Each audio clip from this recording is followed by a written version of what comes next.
Welcome, everybody, to the Synapse Philosophy Group podcast live.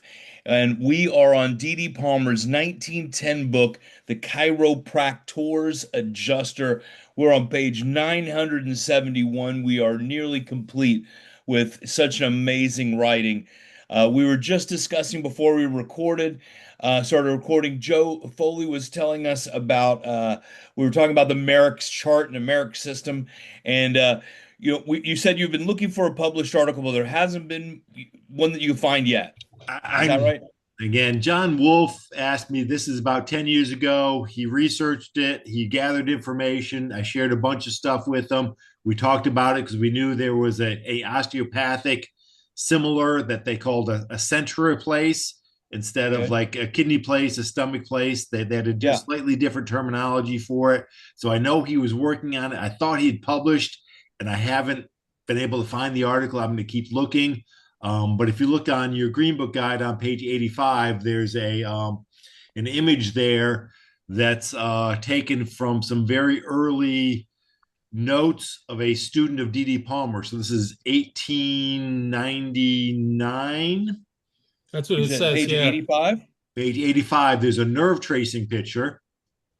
I don't have that on my page 85. This is Yeah, you 85. do. I'm Uh, looking at it.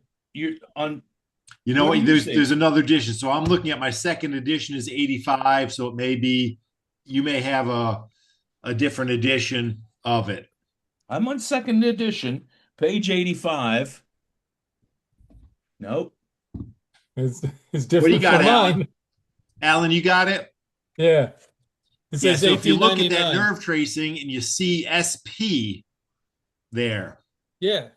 that's stomach place. That's the Merrick system. So in the eight, D.D. Palmer taught Oakley Smith, the 10th student, and those are Smith's notes. Stomach place existed that early, back into the very beginnings of chiropractic. Stomach place, kidney place, the Merrick system existed very early. It appears that nerve tracing is an original D.D. Palmer idea and component. We don't see anything else of, yeah, there we go. I do not have that on my page 85, on my second edition that I have right here. That's strange. Well, we'll work that out. How Yeah, that's about this? strange. But just the Merrick system existed very early, and it's shown in a nerve tracing diagram in the 1890s from notes of on D.D. Palmer that existed. So I'll track down That's the article if fantastic. he published it. I'll find it, but so far I haven't been able to find the actual article. Well, we are on the chapter tone, and I read through some of this, and you could feel the energy of DD. And He's summing up here. Yeah. I'm going to The read last it few right pages are now. outrageous. Page 971. Tone. Tone is the foundation upon which, as a basic principle, I built my science.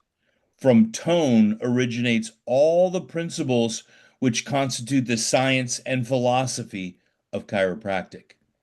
Tone is the elasticity and renitency of tissue which responds to compression. Renitency is the state or quality of being renitent.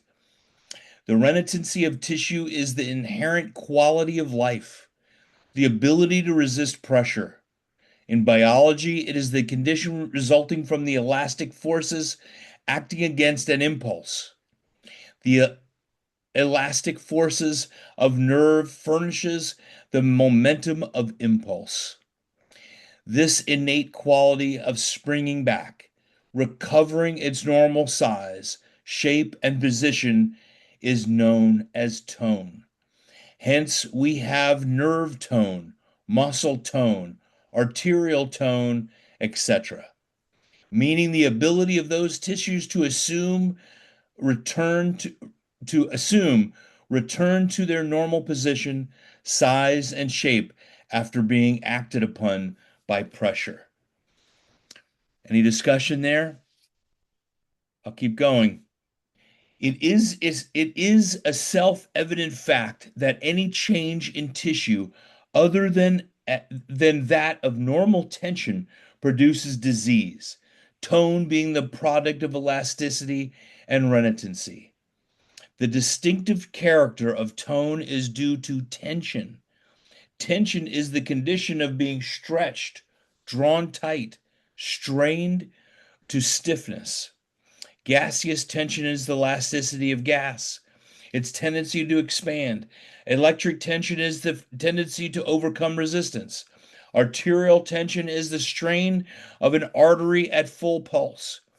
Interocular tension is the pressure of the fluid of the eye against its envelopes produced by the continual renewal of the fluids within the interior of the eye. Intravenous tension is the strain from the flow of the blood upon the coats of a vein.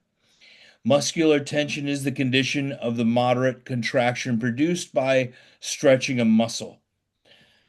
Life consists of the renitency and elasticity of tissue, its response to impulses. These constitute intelligent action, life guided by intelligence, the soul, the symphysis which unites spirit and body. Accurate measurements of tension. That's an important line right there. Let me just finish just to this last part. An accurate measurement of tension is made by means of instrument called tonometer. For all these practical purposes, it is estimated by palpation with fingers. In registration tension, its varying degrees from normal. It is noted by using the minus or plus sign prefixed to normal figures, the normal tension tone being standard. Okay, life consists of the paragraph just before that. Go ahead, Alan. What do you feel about that? How would I you was to like say to? that where he's talking about life is the renitency and the elasticity of tissue, its response to impulses. These constitute intelligent action, life guided by intelligence, the soul, the symphysis which unites spirit and body. He's talking about innate, he's talking about the body's ability to respond, and talking about what we're working with as chiropractors. Yes. Now, that tone, it's a vibration. And when we're in the proper tone, everything is in harmony. And absolutely, this is the more mechanical, earthly explanation. We've had, communication about slightly more metaphysical portions of this. Anybody have any insights or would like to get any insights out of this or There's a questions? speaker out there, Stephen Hussey, a chiropractor. Actually went to Western states, zero, didn't beyond the name D.D. Palmer, knew nothing about Right. from his education background. I saw him speak a couple years ago, and he's totally into the fascia and the elasticity. And I've shared some of this information from D.D. Palmer, and he's like, well, that's exactly what I'm talking about. This is modern current science and the Yeah. elasticity of tissue and the suppleness of it and the intelligence that is the energy that is there, created through the fascia moving. There is in his position is there's intelligence and energy that's created through the fascia. And when he saw the D.D. Palmer stuff that I shared with him, he's like, this is exactly what I'm seeing and researching now. And D.D. saw it 115 years Yeah. before was our science is now catching up to these concepts and ideas that D.D. had so long ago is proving to be correct in a scientific model. That's absolutely amazing. And, when we read Didi, he's making up language of the time. We're reading this, we're thinking he's speaking in quantum physics before that vocabulary was even made.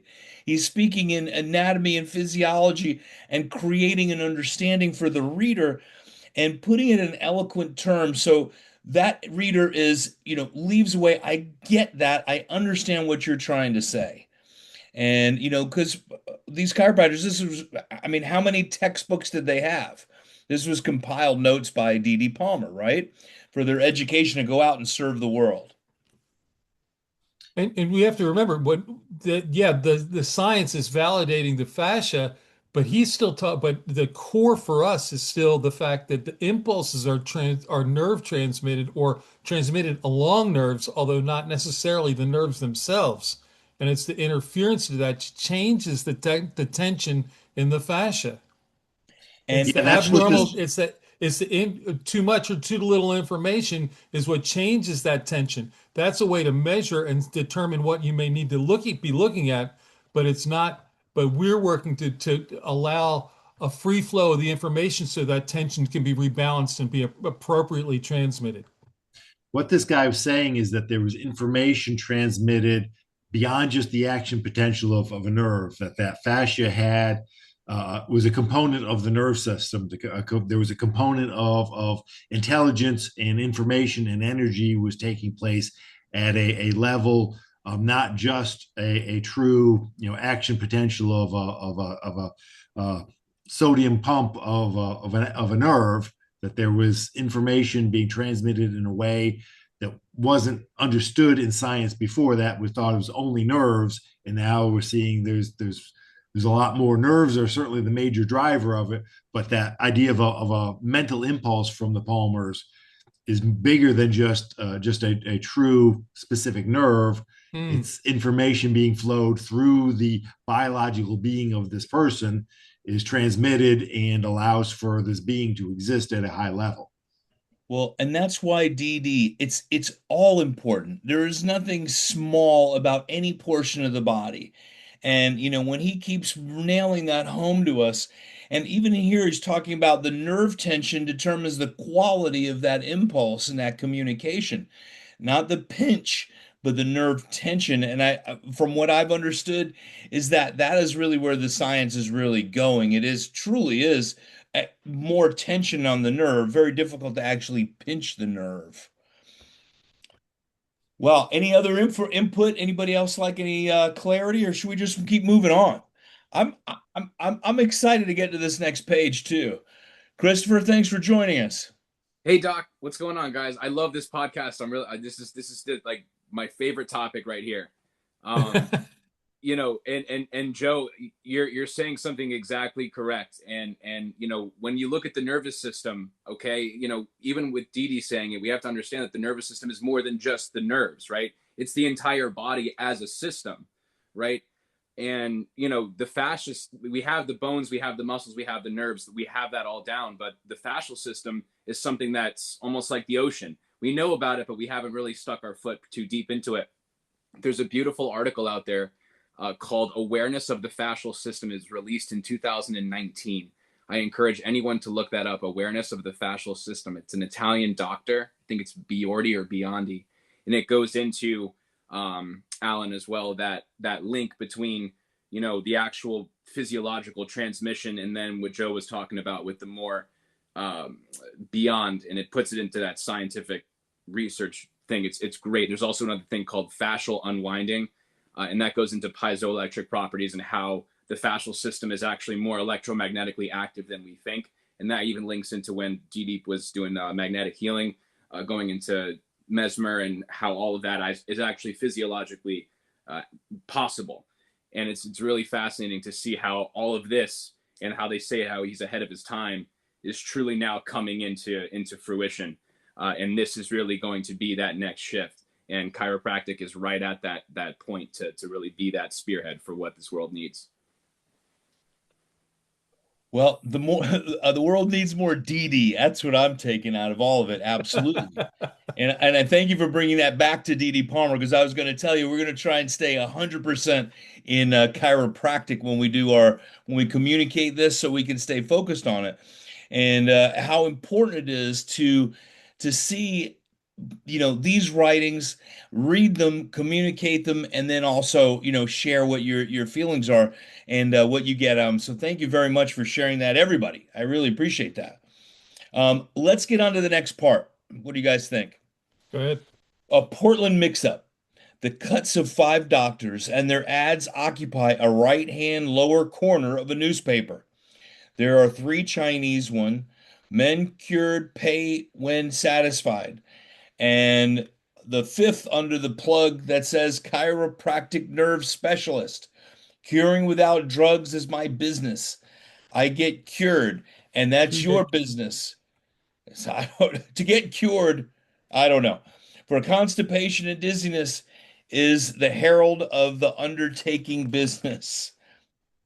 So again, as I'm closing this volume, I'm pleased to see, and this is page 972, that November November number of the is that November? Yes. In the Yeah. November number of the Chiropractor 1910, the following from AP Davis that would be opposer of chiropractic expression himself in such a manner as to manifest profound ignorance of what chiropractic science is, and seems to be talking through his coat sleeve or heating the air in order to write intelligently about any question one must know something about the question.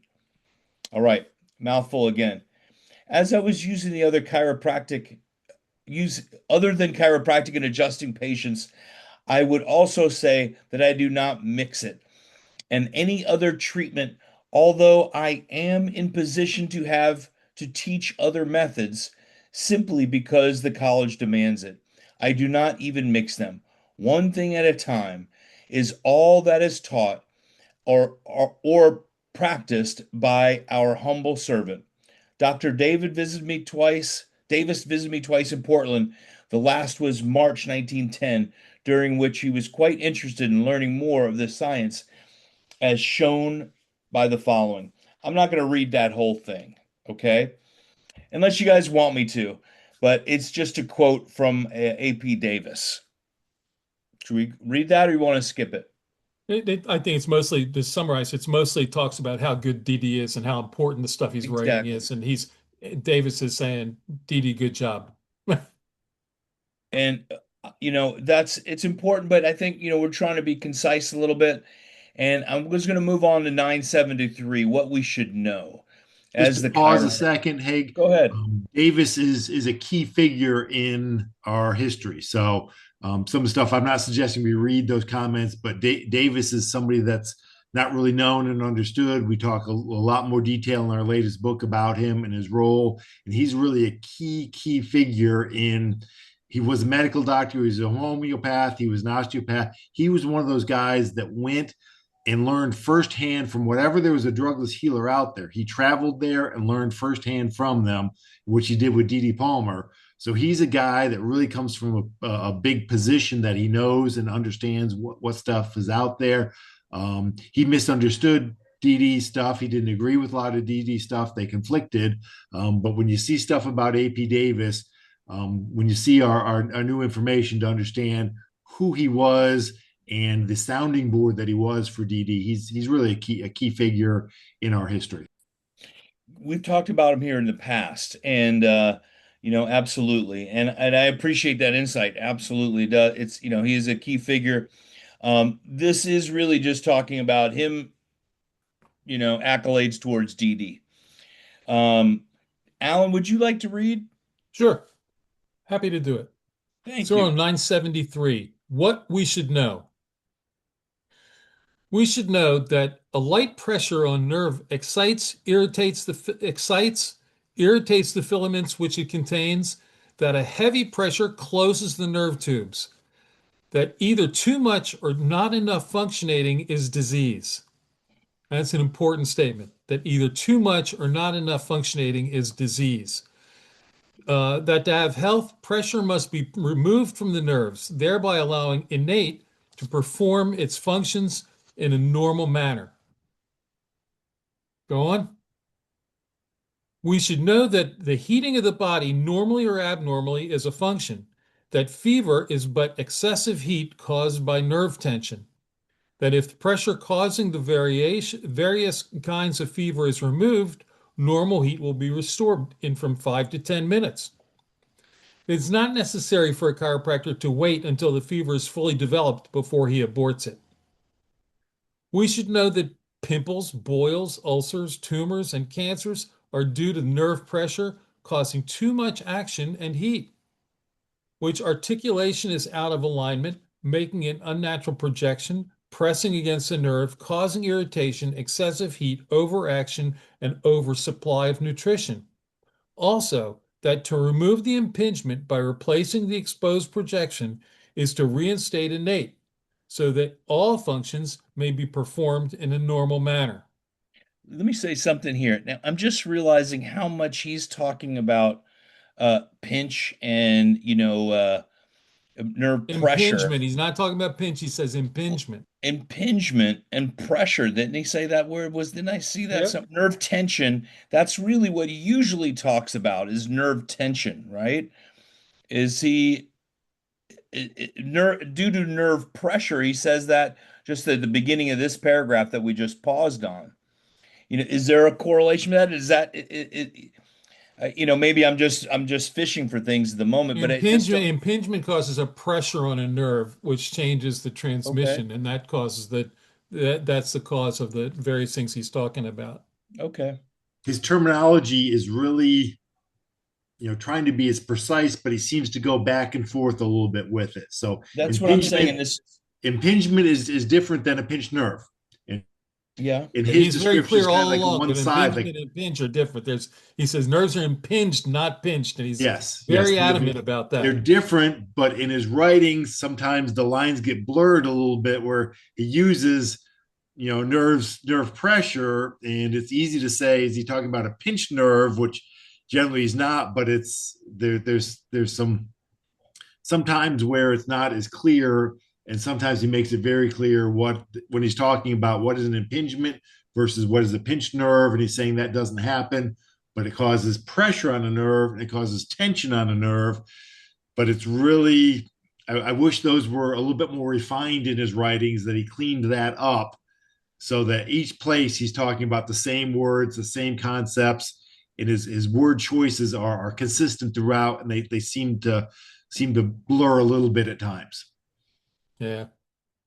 well, that's why I wanted to bring it to light because we have been, pulling things apart and want to be specific, and where we just had a little bit ambiguity. Thanks for clearing that up.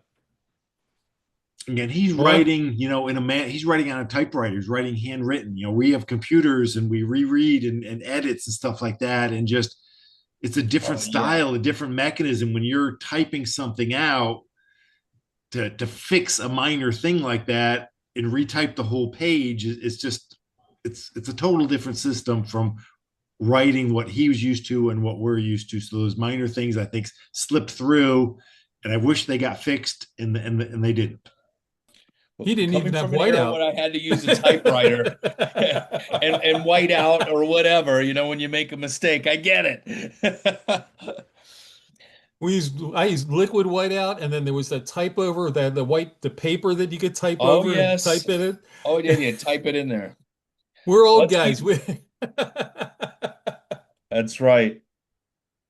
Oh my gosh. All right, going from there. We should know how to trace affected nerves in living subject rather than in the cadaver. We should aim to benefit the patient rather than the undertaker. We should know that boils, ulcers, tumors, and rheumatism are not the result of bad blood or, quote, an abnormal condition of the kidneys, unquote. We should know that by being specific, we learn what nerve is impinged upon, what vertebra is displaced, and how to adjust it. That to adjust haphazardly here and there, anywhere up and down the spine, every other vertebra today and the intervening ones tomorrow, so as to drive disease down and out of the spine as far as chiropractic, that that to that is far from chiropractic. That to give each vertebra the same movement is not specific. It is not using chiropractic as a science. That to adjust all displacements in the same manner is not perfecting it towards the higher development. That a vertebra that is not displaced cannot be adjusted, replaced. That to jump onto vertebra which is in alignment is not only useless, allowing ignorance on the part of the practitioner, but is dangerous, for we are liable to displace vertebrae and cause disease. That's an interesting paragraph, isn't it? He's summing a lot of stuff up right there. He's making Yeah. sure he's in the last pages here, he's defining things and restating things and making sure you understand what we've been talking about all along here. We should know that gastritis, cancer of the stomach, cardialgia, gastrodynia, acute inflammation caused by corrosives taken for suicidal intent, alcoholism, tobacco habits, stomach worms, including tapeworms, dyspepsia, indigestion, ulcers, and dilation of the stomach are because of a subluxation at SP. That's what we were talking about earlier, right? Stomach point. Uh, but not to know upon which side of the spine the nerves of stomach innervation emerge betrays ignorance of the anatomy, that being unable to make the precise movement to relieve the impingements which cause these diseases displays ignorance of the art, that to be proficient and to make our work efficacious, we should know that the nerves emerging from stomach point on the right go to the throat, mouth, and head, and that an impingement of that bundle of fibers cause such diseases as croup, diphtheria, goiter, quinsy, mumps, and cancers of the mouth, throat and thyroid gland, catarrh of the throat, pharyngitis, some headaches, inflammation of the eyeball, and cataracts. It's a mouthful. That is a mouthful. Good timing that, in that last week I said stomach place comes up a lot. And we talked about it as we started, and there's an example of him saying, "Hey, your stomach place, which is essentially lower thoracic, but nerve tracing in that picture, Alan, on your 85, it's showing a throat issue. That's where they traced the nerve that particular patient had a throat issue, and they traced the nerve down to a lower thoracic and stomach place. That's where he followed the nerve to the source of the impingement and the nerve tension, and that's where he adjusted. And one of the things he's saying here is that it makes a difference. And to be following the art, you have to understand that one set of symptoms, and it was a whole bunch of them, are from the right side, and another bunch of symptoms are from the left side. And if you do it wrong, you're not going to help the person. You got to know what you're doing when you're tracing the nerves and going to the point that needs to be done at that stomach point is still right and left and up and down from there. I heard Fred Barge decades ago Oh say, God, Fred. God rest his nerve soul. tracing is a lost art. There's nobody that teaches nerve tracing. It hasn't existed in decades. Nobody teaches it. But it was a very unique D.D. Palmer procedure. And I got to say, it's probably really precise to say we're tracing that nerve from symptom to spinal origin, or spinal origin out to symptom, and saying it's this segment, it's this one right here. We can trace the tender nerve fibers, and it's just become a lost art. I'm not sure why. Probably time is a component of it, of how long it takes to do that. But it's something that I don't think anybody has taught in probably 100 years. Yeah. I mean, part of it may have also fallen in the wayside as we became more mechanical and started using nervoscopes and things like that, that we said measure certain things and and didn't follow with what we have in our fingers. Right. I would Well, agree with that completely. Probably the NCM in the 20s was the nail in the coffin of nerve tracing, because now you were finding the segment with the NCM, you were finding where with the NCM, and that was what nerve tracing was designed to find where. well, And it and may be that's where this. we develop, innate from. That's how I developed from that chapter in here, however he did it in nerve tracing. And that's what our number one goal is, to use what God gave us and enhance them. And it's not the machine that should be saying, this is what we should be doing here because the machine says it should.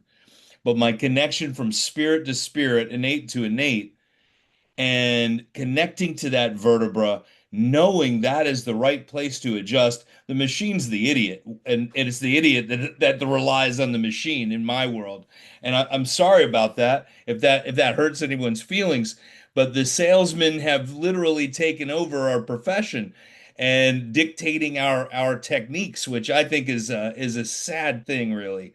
And it's giving the confidence back into the hands of the server because it's an art. We need to create, I consider myself a chiropractic artist as much as a philosopher, historian, and scientist. So we need to create that art. And I think that I would just, if I could be in a room, I would love just to watch DD adjusting people.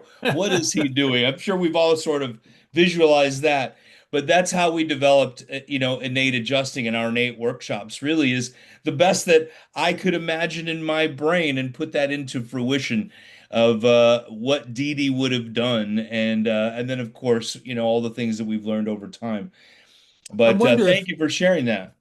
I wonder if some of the stuff from DNFT and well, activator grew out of DNFT and integrator grew out of that. Torque release grew out of that rather. But the DNFT is based on he did. I actually, my first chiropractor was a DNFT practitioner, and I actually got to take a seminar with Van Rumpt at one point. Um, and it's about finding, it's not a direct nerve tracing, but it's about asking the body, doing leg checks to Oh ask the yeah. body what needs to be done. And I use a combination of those leg checks and like pressure testing to validate that the adjustment in that area is going to make the change. And that's I wonder if that's some relation to what was nerve tracing back in the day, not certain an outgrowth of it potentially rather than directly, but more closer to it than just the instrument or certainly more than just the X-ray adjustment Mhm. based on films.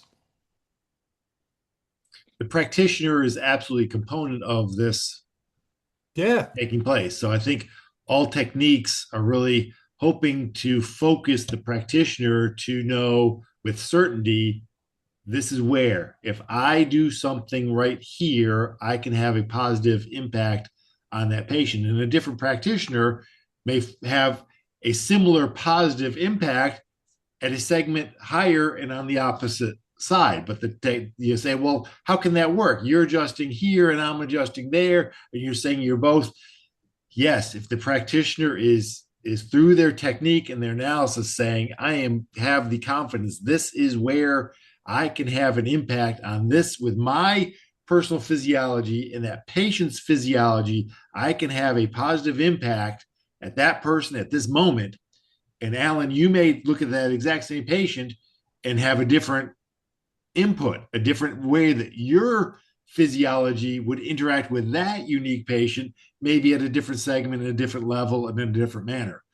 So that's why I think this statement that all chiropractic techniques work with that particular practitioner, utilizing it with confidence and certainty to say, on this patient, this is it. This is where, and they contact and they adjust and they have an impact there. Joe, And I'm we so all glad you said that because in that explanation, what I've been saying for years, your innate is going to trust me differently than your innate trusting Alan. And of what the adjustment is, I need your spirit to adjust me here. I'm going to give you this subluxation. And same with different practitioners. I mean, for years, that's been the big argument, of finding the same, even upper cervical listings where they want to everything be. I started off in upper cervical. Dr. Clarence Jensen was my mentor, and he was at Clearview with BJ. But I just realized that how could it possibly be that everybody could see the same thing? It's impossible. Your spirit is going to show something differently to a different person. That energetic, the tone of how you match the tone from subluxation to subluxation. Awesome stuff. Because, getting into that type of metaphysics, it's important because what in school, everybody, the teachers are wonderful. I'm not picking on the teachers, but they have to keep everything in order and trying to do the same thing more textbook. It's impossible to get really into those metaphysical type of things. And when they're trying to keep order in a classroom, I Well, think yeah, but they and the give, teachers have to teach the basics, and part of it is you have to learn beyond the basics. You know, if you you you you learn to exactly, use a hammer and a nail, but that doesn't help you build a house. yeah, all those techniques, you want to get exposed to those different techniques. And that's why, going to life, I had exposure to just a huge variety of techniques. But in the end, you have to see, here's where I have an affinity to this. This works well with Yeah, me. yeah. This fits with my thought processes, with my physical physiology. And to say, well, I'm going to be a Gonstead practitioner and just do Gonstead rules and apply that. And I drew the lines and I did the scope and say, this is it. Again, I hope that focuses the practitioner, but that's so cookbook to it that I think the true art. I don't think that's how Gonstead practiced. I think Gonstead knew with certainty this was it, and this is what I need to do. And to cookbook all these techniques, I don't think that that's truly being as most effective as we can at improving the neurophysiology of our patients by a cookbook, a technique system. You've got to engage the practitioner. You have to be in it and your physiology connected with that patient a hundred in order for percent. it to be most successful. That's a great analogy because if I don't know how many of you like to cook or cook very much. I love to cook, um, and bake, and it's the recipe that's in the book and what you finish is not the same thing. You can make it exactly like the book says or what the newspaper said, and it'll turn out. That's But yeah. I find that I adapt almost every recipe. I'll change the spices, I'll add more or less this or more or less that, and it's and and you learn. And but baking is much closer to the same thing, but still you got to feel the dough. You got to be able to touch it and Yeah, say this is yeah, that's this is the great. right texture, That's you know? great. And that's the art. The difference between following what it says in the That's book art.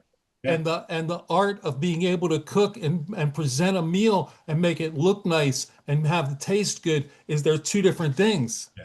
And the Now, same The with recipe said chiropractic. You can this. follow the book, and yeah, it'll get things done. But is it the best possible thing? Is it now, what really needs to be done? It's an art, and you have to study it and you Alan. have to practice it and expand on it. Now, I've been literally developed three separate approaches. I don't even like to use the word technique really. And putting the vocabulary down, explaining what you've been doing innately without thought in reality. And you go to touch, you have a consciousness, and we adjust without thinking. That's what really I feel towards mastery is what we try and do. But now then putting that down to language and explaining it is extremely difficult, Limits it. partly by not using the language vocabulary of another technique to describe their things, but putting it into a way like thinking like Gonstead or Grostic and putting their thought patterns where there's one of the guys that used to come on here all the time. He had John Grostic's L frame X-ray thing, and he said I never could get that thing straightened out. It never was perfect. Grostic bought it from him, and he's took the greatest X-rays and raved about it because it wasn't about the stupid X-rays, right? He knew what he was doing. Oh, it was wonderful, perfect for my needs, but the artistry came through that, right? I'm putting it down in the textbook for you right here. This is how you bake the bread. But if you want to do it really well, you got to play with it and you got to be the artist, right? Let's mix those colors a little bit so we're not sitting with just primary colors, right? That's what the artist truly does is mix the colors probably or needs the dough or whatever it is. Alan, I love that cooking explanation. That is awesome because you're baking. You're saying I put in the exact amount of the ingredients. I measured them precisely, and it's too dry. It's too dry. This isn't. You've got to have that art to know it was measured perfectly, but it's not right. I've got to add a little bit more to this, and I've got to do that in order to make the creation. I love that analogy. I never thought of it that way, and that thank you. That made my night to have that concept be articulated so well. you bake bread in the summer and you bake it in the winter, and the humidity is different and it changes the way the bread comes out. You have to be able to Oh tell yeah. the difference in the textures of what you're doing to be able to so it'll come out right. Yeah. So the techniques that we are taught, again, it gets you into the neighborhood, but there's more to it than that. There's that innate connection of that practitioner and that patient that has That's to what's in exist in here. order to That's truly what's in get here. the success that you want, to have that bread come out and go, man, that's some good bread. That's a good bread. Takes more than just following the recipe. Well, my wife just baked some sourdough and they're eating dinner right now. Okay. So, but let's pick up on this next page You next want time. to you want to finish this page? This is a very important page. Right in the middle is my favorite statement in reality, and Do that's, you want to leave the stop at McFarland and come back there next time? oh, well, yeah. How about that? That list is a lot like 1906. How he does at the beginning of 1906 is a lot like that. You want to read this McFarland part? Well, I would say, we finish this chapter and then we can, Finish that chapter and we'll go right to the DD's. DD was the first. yeah. All right. So McFarland says fatty infiltration is the assumption and retention of fats by cells. It is a common physiologic phenomena and becomes pathologic only when it occurs in unusual tissues or in excessive degree. Physiologic functions become pathologic when functions are performed in a degree either too great or too little. Therefore, we use the term pathologic physiology, meaning abnormal functions. Like the quote, like the representatives of all the schools of the healing art, the osteopath recognizes the strength of the evidence in favor of germs being the cause of many diseases. Unquote. Therein is one of the great differences between osteopathy and chiropractic. The allopaths and osteopaths hold that germs are the exciting cause of many diseases, whereas the chiropractors do not believe that germs are the cause of any disease. The osteopath and the allopath use antidotes for poisons. The chiropractor adjusts certain vertebrae for certain poisons, be they slow or active. The osteopath, instead of giving drugs to reduce fever, stimulates the action of sweat glands and excretory organs to throw off the poison, which causes the temperature and the other symptoms. The chiropractor does not use drugs, neither does he stimulate the organs to reduce fever. The osteopath and the allopath believe poisons to be the cause of fevers. The chiropractor finds bone pressure on nerves the direct cause. However, these bones may have been drawn out of alignment by poisons. He therefore removes the impingement. Quote, the osteopath uses the natural fluids and forces of the body as healing agents, unquote. The chiropractor removes pressure from nerves and that function and that fun so that functions may be performed in a natural manner. Here's another And time he mentions uh, chemical stress, emotional stress, physical stress. Here's another time he mentions it again, and that's excellent. I like when he does it this way. Anybody he have says any insights? chiropractor, I'm sorry, Go go ahead, on. go.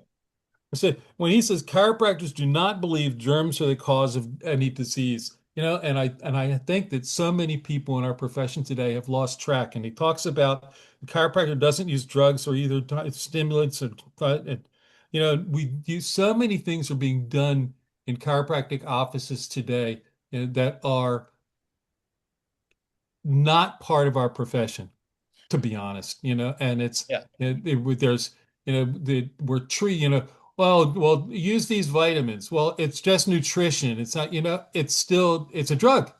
I think it'd be It's, important at some point that we read Rational Bacteriology in here. We should do that book as well. That's a very, very important book. And that outlines Speransky and like nerves transmitting bacteria or virus through the system, not the blood, is what Speransky also thought. And or his experiments came out with. So thank you for sharing that as well, Alan. But I think we should our do bodies rational. resist. bodies Yeah. our bodies want to resist, and if we can improve the function and allow the nerve system to function properly, we don't improve it. We remove the interference so the body can function properly, and that allows it to resist disease and allows us to be healthier. And that's the point of what we do, and not outside in, it's inside out. I'm going to leave us with a final line of next week's reading of where we're going to go. To insist that spirit, soul, mind, and body are four different distinct entities. All right, that's what tomorrow's reading is going to encompass. That I like that line, and I thank everybody for coming. It is, I mean, Joe, one of it's my great to favorite have places you to on these be. calls. Thank you. What's that? I said, Joe, it's Thank great you. to have you on these I'm calls. enjoying again. Tuesdays right now are a little bit freer for me. Next week I will not be here. I will be. My daughter plays international soccer. She's got a home game out of the country, and my wife and I are going to travel to see that. So I will not be around Sweet. next week. Well, that's awesome. Have fun there, and we'll see everybody next week. Have a gorgeous night.